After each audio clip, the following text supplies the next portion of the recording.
Baghdad President Trump ordered the killing of the powerful commander of Iran's Revolutionary Guards Corps, Major General Qassim Soleimani, in a drone strike on the Baghdad International Airport early Friday, American officials said.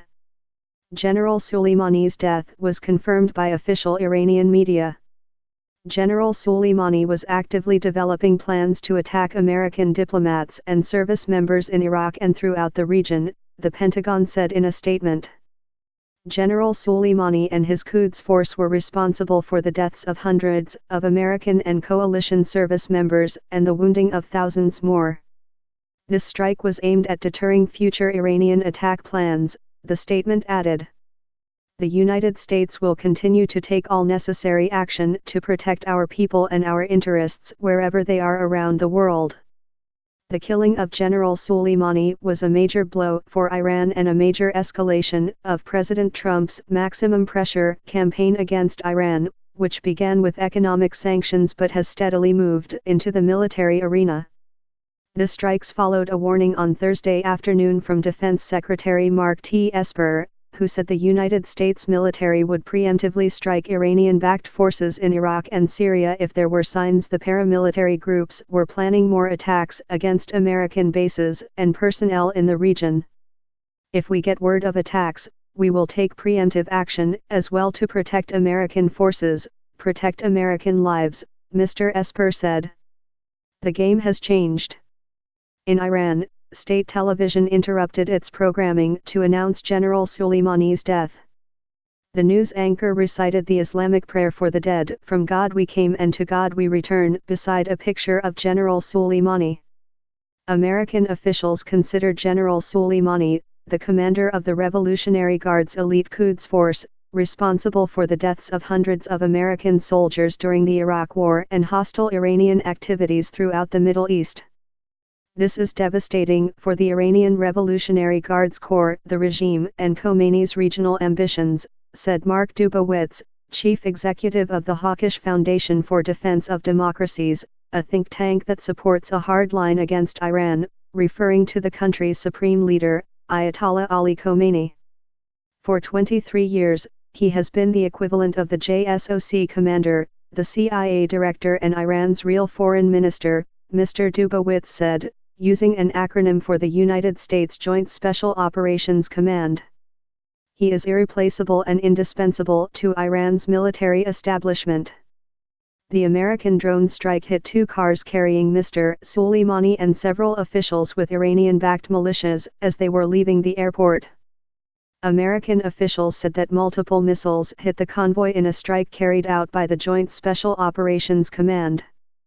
The strike killed 5 people, including the pro-Iranian chief of an umbrella group for Iraqi militias, Iraqi television reported and militia officials confirmed.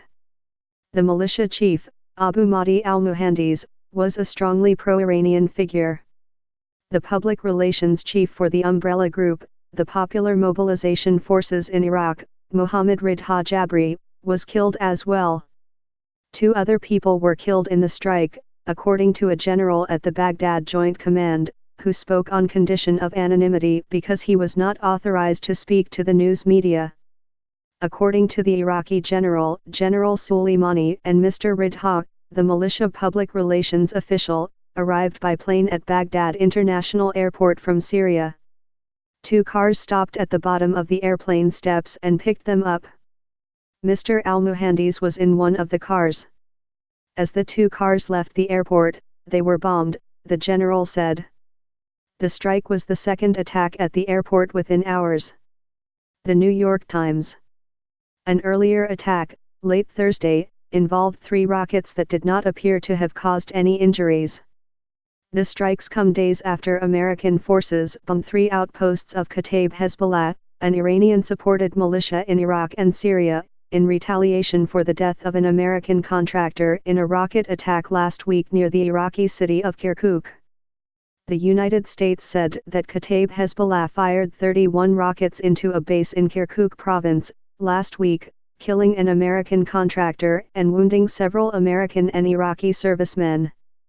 The Americans responded by bombing 3 sites of the Kataib Hezbollah militia near Qam in western Iraq and 2 sites in Syria. Kataib Hezbollah denied involvement in the attack in Kirkuk. Pro-Iranian militia members then marched on the American embassy on Tuesday, effectively imprisoning its diplomats inside for more than 24 hours while thousands of militia members thronged outside. They burned the embassy's reception area, planted militia flags on its roof and scrawled graffiti on its walls. No injuries or deaths were reported, and the militia members did not enter the embassy building. They withdrew late Wednesday afternoon. The Pentagon statement Thursday night said that General Suleimani had orchestrated attacks on coalition bases in Iraq over the last several months, including the one that killed an American contractor last Friday. General Suleimani also approved the attacks on the U.S. Embassy in Baghdad, the statement said. President Trump said on Tuesday that Iran would be held fully responsible for the attack on the embassy, in which protesters set fire to a reception building on the embassy compound, which covers more than 100 acres. He also blamed Tehran for directing the unrest. Washington and Tehran appear intent on ratcheting up both their messaging and their forces, raising concerns of a larger conflict. In the past several months, Iranian-supported militias have increased rocket attacks on bases housing American troops. The Pentagon has dispatched more than 14,000 troops to the region since May. Caught in the middle is the Iraqi government, which is too weak to establish any military authority over some of the more established Iranian-supported Shiite militias. On Thursday, Mr. Esper said the Iraqi government was not doing enough to contain them.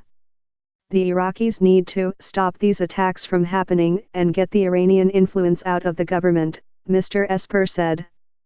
General Suleimani was long a figure of intense interest to people in and out of Iran. He was not only in charge of Iranian intelligence gathering and covert military operations, he was regarded as one of Iran's most cunning and autonomous military figures. He was also believed to be very close to the country's supreme leader, Mr. Khomeini, and seen as a potential future leader of Iran. His presence in Iraq would not have been surprising. General Suleimani led the Islamic Revolutionary Guards Corps' Quds Force, a special forces unit responsible for Iranian operations outside Iran's borders. He once described himself to a senior Iraqi intelligence official as the sole authority for Iranian actions in Iraq, the official later told American officials in Baghdad. In his speech denouncing Mr. Trump, he was even less discreet and openly mocking. "We are near you, where you can't even imagine," he said. "We are ready. We are the man of this arena." Faleh Hassan reported from Baghdad, Alyssa J. Rubin from Paris, Michael Crowley from West Palm Beach, Florida, and Eric Schmidt from Washington. Farnaz Fasahi contributed reporting from New York.